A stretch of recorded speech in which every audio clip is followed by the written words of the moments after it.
Okay, listener name. Let's dive into this whole French citizenship thing. You've sent us some really interesting stuff, and honestly, just skimming it, I've already had a couple of those wait really moments. Yeah, it's definitely a topic that's got a lot of misconceptions floating around out there. Yeah. People hear French citizenship and they immediately think mountains of paperwork, impossible standards. You know the drill?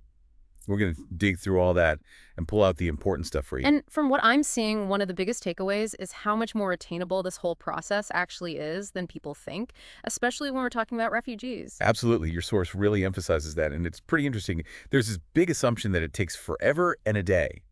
But for refugees, it can be way faster. Mhm. Like we're talking immediately eligible in some cases. Whoa, really? So anyone picturing that mandatory 5-year wait can just toss that out the window. Yeah. It's like Article 2119 of the French Civil Code is basically like a big welcome sign specifically for refugees. It's designed to help them get settled and put down roots much quicker. Exactly. Hmm. And when you really think about it, it makes perfect sense. These are people who have often fled really difficult situations. They've already jumped through so many hoops. Hmm. This is about giving them some stability, a chance at a fresh start, you know. And it goes even further than that. This is wild. The language requirement, which can be a huge obstacle for a lot of applicants, is actually waived for refugees over 70 who've lived in France for 15 years. It's like they're saying, we see you, we recognize your journey, and we're going to make this process a little bit easier. It's a really humane approach for sure. And it speaks to France's commitment to supporting those who've granted asylum. But for those who don't fall into the specific categories, let's talk about what the process looks like in general. Okay, so let's say someone meets the standard requirements. What's step one? Because your source gets into some serious detail about the documents needed. Oh yeah, it's quite the list, isn't it? But Yeah. instead of getting bogged down in the nitty-gritty, think of it this way. They basically want to see the story of your life in France. Okay, I like that. So it's not just about whipping out a passport. It's about proving you've actually established a life there. Exactly. So you'll need things that prove you can speak the language where you've lived, how you've been supporting yourself financially. Things like tax records, pay stubs, they call them derniers. It's all about painting a picture of your integration into French society. And these derniers are really specific, huh? Like the last 3 pay stubs, recent tax notices. It seems like the emphasis is on showing your current financial stability. You got it. They want to see that you're self-sufficient and contributing to the system. And of course, no government form would be complete without a little fee. Don't forget that timbre fiscale, a tax stamp that'll set you back about 55 euros. Haha, of course. Gotta love a little bureaucratic speed bump, right? But hey, at least it comes with a cool stamp. Exactly. It's all part of the process. But speaking of the process, I'm sure you're wondering about the timeline. How long does it actually take to go from application to bienvenue en France? Don't leave us hanging. Give us the details. So let's say someone's checked all the boxes, gathered all their paperwork, paid their 55 euros, sent off that application. What's next? What are they in for?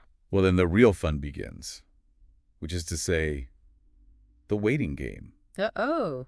Yeah, you're looking at least 6 months, usually longer, especially if you're in Paris, before you even get called in for an interview. Okay, so you're finally face to face with the people who hold your fate in their hands. And this is where it gets interesting, right? Because it's not just about proving you can speak French like a pro, it's about something bigger.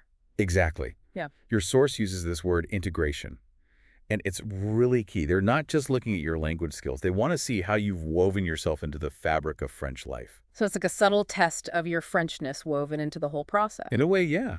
They're looking at your work history, your community involvement, even your understanding of French values and traditions. It's about more than just living in France. It's about showing you understand what it means to be French. I like that. A nuanced distinction, but an important one. So you're saying it's not enough to just ace a language test. You've got to demonstrate a deeper connection to the heart of French culture. Precisely. Okay, so let's fast forward a bit.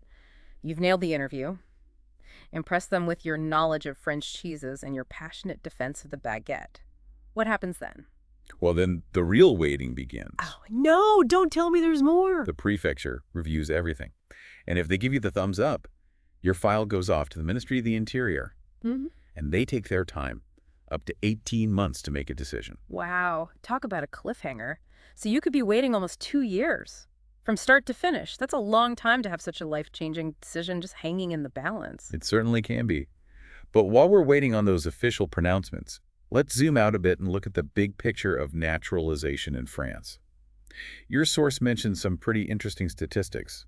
about how many people actually become French citizens each year. Yeah, and those numbers have actually been going down, which I found kind of surprising. In 2019, it was under 50,000, significantly less than the 2 years prior. It makes you wonder what's driving that trend. It's a fascinating question, and honestly, one that your source doesn't really delve into too deeply. Okay, so a little bit of a cliffhanger there, Yeah, but maybe listener name. This is something you can explore further. It's like we've uncovered this whole other layer to this whole topic. exactly. And that's what I love about these deep dives. We start with a specific question, but we often end up with a whole new set of questions to ponder. It sparks that intellectual curiosity. Speaking of new No. questions, let's talk about what it actually means to become a French citizen. What changes? What doors open? What are the tangible benefits? So you're telling me after all that waiting, all that paperwork, there's more to French citizenship than just a fancy new passport. What are the perks? Give me the good stuff. Oh, there are definitely some serious perks. Yeah. Let's see. For starters, imagine having a say in how France is run. Okay, I'm listening. As a French citizen, you get to vote in all French elections, from the big presidential race right down to local elections. It's about having your voice heard, shaping the future of the country you now call home. Okay, that's pretty major. Yeah. It's one thing to live somewhere. It's another to have that kind of impact on its future. What about all the bureaucratic stuff that comes with being a non-citizen? Does that all go away? Let's just say life gets a whole lot easier. Remember all those headaches with work permits and visas? Oh yeah, tell me about it. Gone. Poof. With French citizenship, you're free to live, work, and study anywhere in the European Union. No restrictions. Talk about opening doors. Wow, so it's not just about France anymore. It's like you unlock access to 27 countries just like that. No more visa applications, no more residency permits, just freedom and opportunity. Exactly. And while those practical benefits are amazing, let's not forget about the less tangible but equally important stuff. Like the sense of belonging. French citizenship is about officially becoming a part of the fabric of French society. Yeah, that feeling of truly being home, not just a visitor passing through, that must be powerful. Absolutely. It's about being recognized, being respected, and having a sense of permanence that you just can't get any other way. This has been incredible, listener name. I bet you're feeling way more informed about what it really means to become French and why someone might choose to take that step. We've gone way beyond the surface here. We've dug into the requirements, the challenges, the waiting, but also the incredible opportunities that come with French citizenship. It's a huge decision, no doubt, but hopefully you have a much clearer picture of what it's all about. We've definitely covered a lot of ground, but like we always say, every answer leads to a new set of questions. So listener name, as you continue to explore this topic, here's something to think about.